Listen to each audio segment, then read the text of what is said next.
بیان کیجیے گا۔ تصادم سے گریز بنیادی نقطہ ہے، سیاسی استحکام امت مسلمہ اپنے ملکوں میں پیدا کرے، کیسے کرنا ہے اس پر ہم نے گفتگو کی تھی۔ مزید 3 نکات کیا ہیں جو آپ کی نظر میں آگے بڑھنے کے ناگزیر تقاضے ہیں؟ ان 2 نکات کے بعد تیسرا اہم ترین نقطہ یہ ہے کہ معاشی استحکام کی کوشش کی جائے۔ اچھا، یہ معلوم ہے کہ فرد کی سطح پر بھی اس کی بڑی اہمیت ہوتی ہے کہ اس کی معاش کے ذرائع کیا ہیں، اس کا گھر چل رہا ہے یا نہیں چل رہا ہے، اس کے خاندان کے لیے ضروری وسائل میسر ہیں یا نہیں میسر ہیں۔ یہ اگر فرد کے معاملے میں بھی نہ ہو تو ہم اس سے پہلے بھی یہ بات واضح کر چکے ہیں کہ اس کا نتیجہ یہ نکلے گا کہ کاد الفقر ان یکون کفرا، اس کا امکان ہے کہ انسان کے لیے یہ معاشی عدم استحکام یا معیشت کی کمزوری یا اس کا ضعف آہستہ آہستہ اس کو اس کی بنیادی اقداری سے بیگانہ کر دے۔ یہ معاملہ جس طریقے سے فرد کے معاملے میں صحیح ہے، اسی طریقے سے جماعت کے معاملے میں، حکومت کے معاملے میں، مملکت کے معاملے میں، ریاست کے معاملے میں بھی صحیح ہے۔ اللہ تعالیٰ نے انسان کو بنایا ہی اس طرح ہے کہ اس کے ساتھ کچھ ضرورتیں لاحق کر دی ہیں۔ وہ ضرورتیں اس کو ہر حال میں پوری کرنی ہوتی ہیں۔ کوئی شخص پیغمبر ہے، کوئی اللہ تعالیٰ کا برگزیدہ بندہ ہے، وہ بڑا عالم ہے، بہت بڑا فقیہ ہے، سائنسدان ہے، اس کو بھی بہرحال اپنے لیے روٹی کا بندوبست کرنا ہے، اور اس نے اگر اپنا ایک گھر بنا لیا ہے تو خاندان کی ذمہ داریاں پوری کرنی ہیں۔ یہ ایسی چیز ہے جس سے آپ گریز اور فرار کا کوئی راستہ اختیار نہیں کر سکتے۔ فرد کے حد تک تو ہو سکتا ہے کہ کوئی آدمی یہ فیصلہ کر لے کہ میں کسی جنگل میں جا کے بیٹھ جاؤں گا اور وہاں دونی رواؤں گا، اس کی بات چل جائے، لیکن قوموں کے معاملے تو یہ بھی نہیں ہو سکتا۔ آپ کو ہر حال میں اپنی قوم کو پابرجا رکھنا ہے، جس طرح سیاسی اعتبار سے اسی طرح معاشی اعتبار سے بھی۔ معاشی استحکام میں بہت سی چیزیں تو ایسی ہیں جو ماہرین معیشتی کا موضوع ہو سکتی ہیں، ان کو ہم یہاں اپنی گفتگو میں زیر بحث بھی نہیں لائیں گے۔ چند بنیادی اور اصولی مباحث ہیں جو اس معاملے میں لوگوں کے سامنے رکھنا ضروری ہے۔ ان میں سے سب سے اہم ترین چیز یہ ہے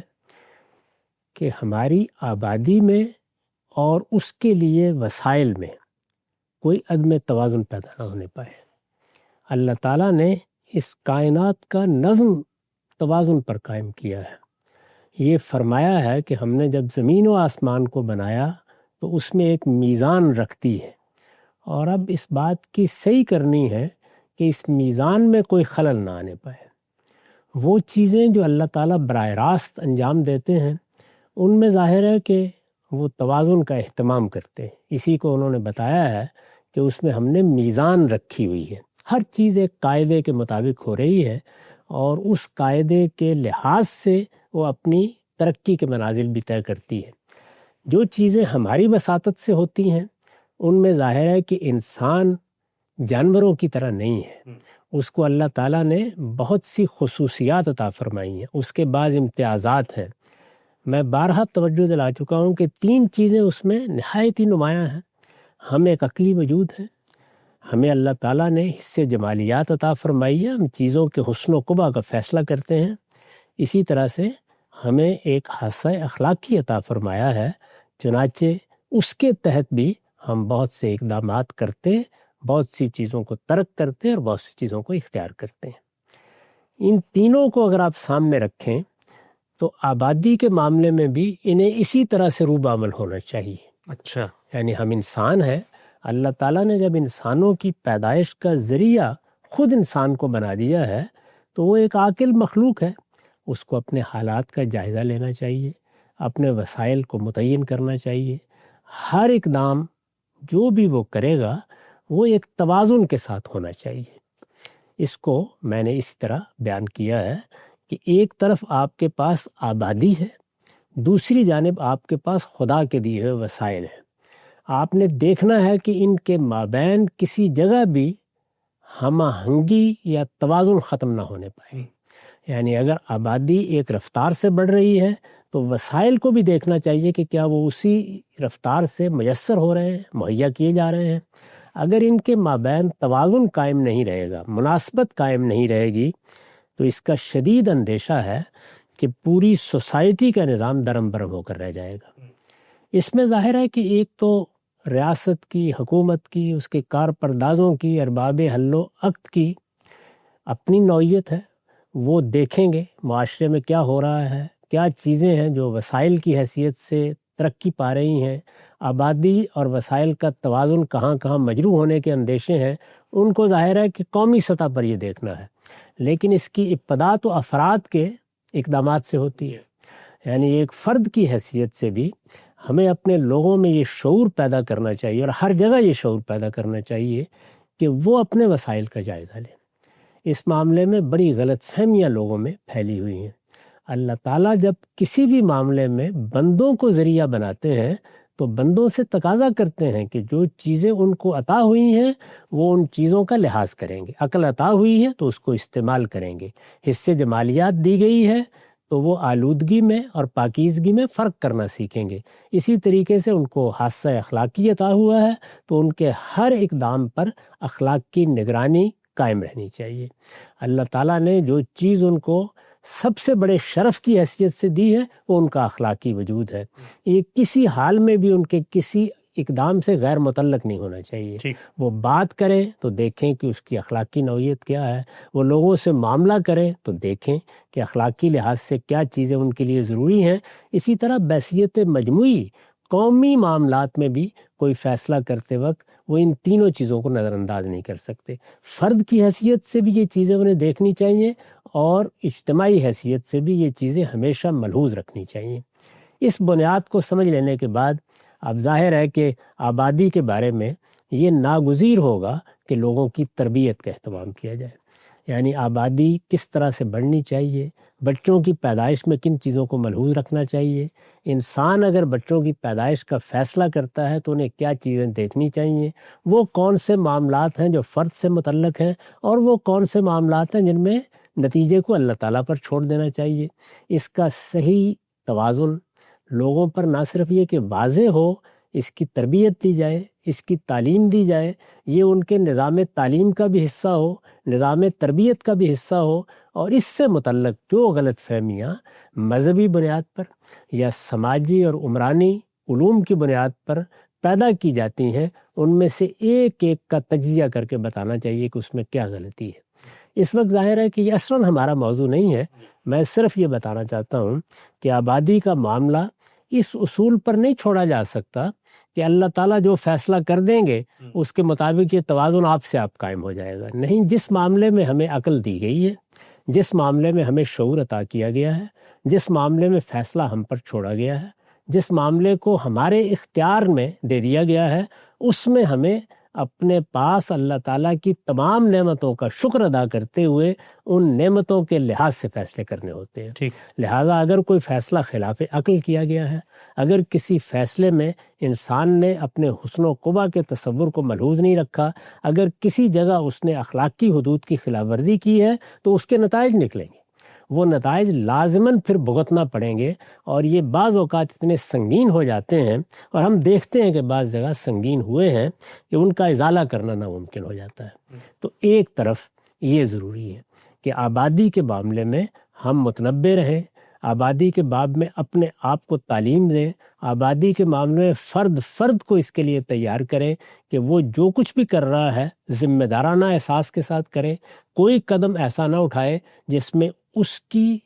اور اس کے گھر والوں کی بہبود نہ ہو، اور جس کے نتیجے میں وہ اپنے لیے ایسے مسائل پیدا کر لیں کہ وسائل کہیں اور بہت پیچھے رہ جائیں اور اس کی ضرورتیں اس سے بہت آگے بڑھ جائیں۔ جس طرح اللہ تعالیٰ آپ کو جو رزق دیتا ہے اس کے استعمال کے بارے میں اللہ تعالیٰ نے قرآن مجید میں ہدایت کی ہے کہ ایک توازن قائم رہنا چاہیے۔ یہ نہیں ہونا چاہیے کہ جو کچھ آیا آپ نے اس کو خرچ کر ڈالا، اور یہ بھی نہیں ہونا چاہیے کہ آپ اپنا ہاتھ باندھ کے بیٹھ جائیں اور اپنے آپ کو بخیل بنا لیں۔ ان کے مابین ایک توازن قائم رہنا چاہیے۔ یہ آپ کی آمدنی ہے، یہ آپ کے وسائل ہیں، ان کے اندر آپ کو اپنے معاملات چلانے ہیں۔ ان میں توازن قائم رہے گا، اچھا گھر ہوگا۔ ان میں توازن قائم رہے گا تو کسی نازک موقع پر آدمی کی وہ حالت نہیں ہوگی جس کو قرآن نے بیان کیا ہے کہ وہ ملامت زدہ ہو کر بیٹھ جائے گا۔ یہ ساری چیزیں جس طریقے سے اپنے معاشی معاملات میں ملحوظ رکھنی ہیں، اسی طرح اولاد کی پیدائش میں بھی ملحوظ رکھنی ہے۔ اور جس طریقے سے اولاد کی پیدائش کے معاملے میں یہ ضروری ہے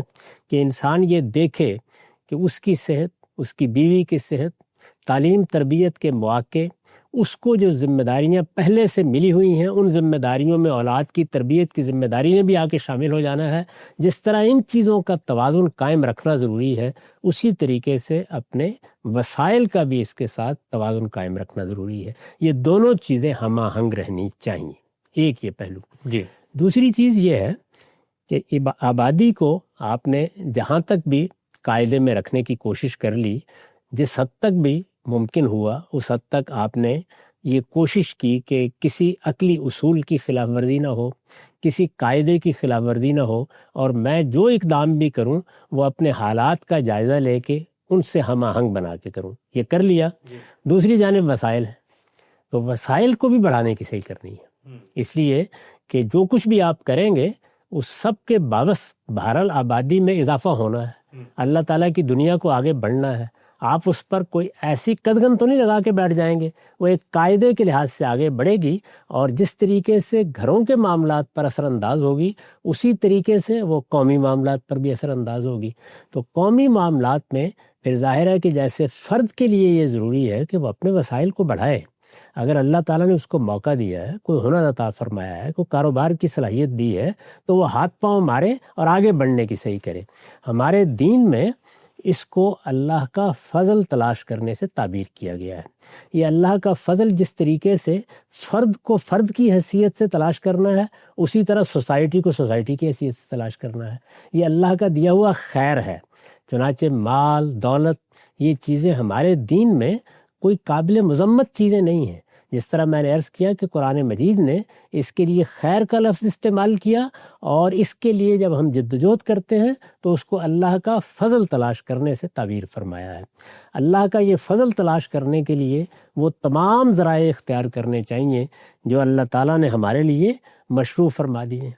چنانچہ یہ ضروری ہے کہ فرد جس طرح اپنا جائزہ لے کہ اس کے پاس کیا طاقت ہے، کیا ہنر ہے، کیا صلاحیت ہے، کیا مواقع ہیں، کیا حالات ہیں، اور اپنی معیشت کو بہتر سے بہتر کرنے کی جدوجہد کرتا رہے، الا یہ کہ کوئی اور معنی پیش آ گیا ہے یا کوئی اور چیز اس کے پیش نظر ہے جس کے لیے وہ کوئی دوسرا راستہ اختیار کر رہا ہے۔ لیکن بحیثیت مجموعی اور عمومی طور پر ہر آدمی کی یہ ذمہ داری ہے کہ وہ اپنے وسائل کو بہتر کرنے کی صحیح کرے۔ قومی سطح پر بھی آپ کو ان ساری چیزوں کو ملحوظ رکھنا ہے۔ قومی سطح پر جب آپ اس معاملے کو دیکھتے ہیں تو اس میں سب سے پہلے یہ دیکھنا چاہیے کہ اللہ تعالیٰ نے ہمارے لیے کیا راستے پیدا کیے ہیں۔ سب سے پہلی چیز جو ظاہر ہے کہ کوئی حکومت قائم کی جائے گی، کوئی معاشرہ وجود میں آئے گا، تو اللہ تعالیٰ نے جو دولت انسان کو دی ہے وہ زمین کی صورت میں دے دی ہے۔ یعنی یہ زمین ہے جس کے بارے میں وہ فرماتے ہیں کہ میں نے اپنے خزانے اس میں ڈال دیے ہیں، اور اس زمین کو میں نے تمہارے لیے ہموار کر دیا ہے، یہ تمہارے لیے گھر کی طرح ہے، اب تم اس کو بناؤ اور سنوارو، لیکن بہرحال یہ ہے میری، اور میں نے اس کو تمہارے سپرد کیا ہے۔ اس سے فائدہ اٹھانا، اس میں تصرف کرنا، اس کی نعمتوں سے فائدہ اٹھانا، اس کے خزانے تلاش کرنا، اب یہ تمہارا کام ہے۔ یہ چیز انسان کے سامنے رکھنے کے بعد یہ ایک بڑی دولت ہے جو انسان کے حوالے کر دی گئی ہے۔ چنانچہ ہمارے ہاں یہ بات طے ہے کہ افراد اس کے مالک نہیں ہوتے، یعنی یہ قوم کی ملکیت ہے، مسلمانوں کی ملکیت ہے، ملت اسلامیہ کی ملکیت ہے۔ ظاہر ہے کہ جہاں مسلمان رہتے ہوں گے تو وہاں وہی قوم ہے، وہی ملت ہے۔ تو مسلمانوں کے بارے میں یہ بات واضح کر دی گئی ہے کہ وہ خدا کی اس زمین کو خدا کی ایک نعمت کے طور پر اور امانت کے طور پر اپنے تصرف میں لاتے ہیں، لیکن یہ جانتے ہیں کہ یہ وہ چیز ہے کہ جس میں کسی فرد کا استحقاق نہیں ہے۔ افراد زمین کا کوئی ٹکڑا خرید لیتے ہیں، اس کو استعمال بھی کرتے ہیں، اس میں تصرف بھی کرتے ہیں، اس سے فائدہ بھی اٹھاتے ہیں، لیکن اصلاً اس کے بارے میں یہ بات طے ہے کہ یہ خدا کی عنایت ہے، خدا کا کرم ہے، یہ کسی منعم کی نہیں ہے، یہ خدا کی زمین ہے، یہ کسی فرد کی ملکیت نہیں ہے، یہ خدا کی عنایت ہے، اور اس کو ہر حال میں من جملہ قومی املاک رہنا چاہیے۔ ظاہر ہے کہ زمین صرف اس کے قشر کا نام نہیں ہے جس کو ہم استعمال کر رہے ہوتے ہیں، اس کے اندر خزانے موجود ہیں، پاتال تک، وہ تو ظاہر ہے کہ پاتال تک جا رہی ہے۔ یہ خزانے ہیں جن کو دنیا اس وقت بہت حد تک جانتی ہے کہ کس کس درجے میں وہ زمین کے اندر ودیعت کر دیے گئے ہیں۔ قرآن مجید میں بھی جگہ جگہ اس کی طرف اشارات کیے ہیں۔ چنانچہ زمین ہو یا زمین کے خزائن ہوں، وہ اصلاً دینی نقطہ نگاہ سے قومی املاک ہیں، اور قومی املاک کے بارے میں اللہ تعالیٰ نے ہم کو یہ ہدایت کی ہے کہ اس کو قومی املاک ہی کی حیثیت سے دیکھنا چاہیے۔ اچھا، چنانچہ سورہ حشر میں یہ فرمایا ہے کہ یہ چیزیں جب تمہارے اب قبضے میں آ گئی ہیں تو ان کے بارے میں یہ طے کر لو کہ اگر ان کو لوگوں کی نجی ملکیت میں دے دیا جائے گا تو اس کا نتیجہ یہ نکلے گا کہ پھر دولت تمہارے دولت مندوں ہی میں گردش کرتی رہے گی۔ اچھا، یعنی اللہ تعالیٰ نے جو قانون بنا رکھا ہوا ہے اس میں آپ 10,000 روپے برابر بھی 50 لوگوں کو دے دیں تو کچھ دیر کے بعد وہ چند ہاتھوں میں مرتکز ہونا شروع ہو جاتے ہیں۔ اسی کو بیان کیا ہے کہ کہ لا یکون دولتم بین الاغنیاء منکم، اگر تم ان املاک کو افراد کے ہاتھوں میں دے دو گے اور وہ اپنے نجی مصارف میں ان کو لائیں گے تو اس کا نتیجہ یہ نکلے گا کہ یہ چند ہاتھوں میں مرتکز ہو کر رہ جائیں گے، یہ لوگوں کی عمومی بہبود کے کام نہیں آئیں گے۔ تو اس میں یہ تاکید کی گئی ہے کہ زمین، اس کے خزانے، جو کچھ اللہ تعالیٰ نے اس میں دے رکھا ہوا ہے، یہ سب کا سب اللہ کی عنایت اور اللہ کا کرم ہے، اس کو من جملہ قومی املاک ہی دیکھنا چاہیے۔ اس کا بندوبست آپ جو جی چاہے کریں، جس طریقے کا چاہے کریں، جس طرح کا بندوبست مثال کے طور پر رسالت مآب نے کیا، اسی طرح کا ایک بندوبست سیدنا عمر نے اپنے زمانے میں اختیار کیا، لیکن قومی املاک کے بارے میں یہی طریقہ اختیار کیا جائے گا کہ یہ قومی املاک ہیں، اسی حیثیت سے ان کے ساتھ معاملہ کرنا ہے، اور ظاہر ہے کہ یہ قومی املاک ہیں تو یہ قوم کے لیے بحیثیت قوم بہت کچھ وسائل میسر کریں گی۔ ان کے وسائل کے معاملے میں بھی ہمارے ہاں جو روایت رہی ہے اس سے اب لوگ زیادہ واقف نہیں ہیں، لیکن ظاہر ہے کہ ایک چیز کیا ہے، زمین کا استعمال جو افراد کرتے ہیں۔ جب زمین کے استعمال کا معاملہ ہے تو کسی نے اس میں کھیتی کی ہے، کسی نے اس میں بھیڑ بکریاں پالی ہیں، کسی نے اس میں عمارت بنائی ہے، یہ جتنے استعمالات ہیں یہ معلوم ہے کہ ہمارے ہاں اس کے اوپر ایک کرایہ یا ایک خراج عائد کر دیا جاتا ہے۔ اس طریقے سے گویا ریاست کی یا قوم کی آمدنی کا ایک بڑا ذریعہ زمین کے استعمال سے پیدا ہو جاتا ہے۔ کوئی فرد نہیں ہے جو کم سے کم کھڑے ہونے کے لیے بھی زمین کو استعمال نہیں کرے گا۔ یعنی کسی نے اگر عمارت بنانی ہے تو اسی زمین پر بنے گی، کسی نے کھیتی کرنی ہے تو اسی زمین پر ہوگی، کسی نے کوئی بڑا کارخانہ بنانا ہے تو اسی زمین کے اوپر ہوگا۔ تو زمین کا جیسا کچھ بھی استعمال ہے اس کو استعمال کے طور پر تو افراد کے حوالے کر دیا گیا ہے، وہ ظاہر ہے کہ اس کو آگے منتقل بھی کر رہے ہیں جس طریقے سے منتقل کیا جاتا ہے، لیکن یہ ان کو معلوم ہے کہ یہ من جملہ قومی املاک ہے، اور چونکہ وہ اسی حیثیت سے ان کو استعمال کر رہے ہیں تو اس کا خراج انہیں ادا کرنا ہے۔ یہ خراج یا یہ جو کرایہ ہے یا زمین کے استعمال کا معاوضہ ہے، یہ معلوم ہے کہ خلفائے راشدین کے ہاں آمدنی کا ایک بڑا ذریعہ بنا ہے۔ تو ایک یہ چیز ہے کہ اس کو اس زاویے سے ہم بھی دیکھنا سیکھیں۔ اچھا، کہ ہماری تاریخ رہی ہے، اس کے لیے خلفائے راشدین نے فیصلے کیے ہیں، اس کا ایک پورا پس منظر ہے۔ اس پر بھی کچھ بہت تفصیلی گفتگو اس وقت ممکن نہیں ہے، لیکن میں صرف اشارات کے طور پر عرض کر رہا ہوں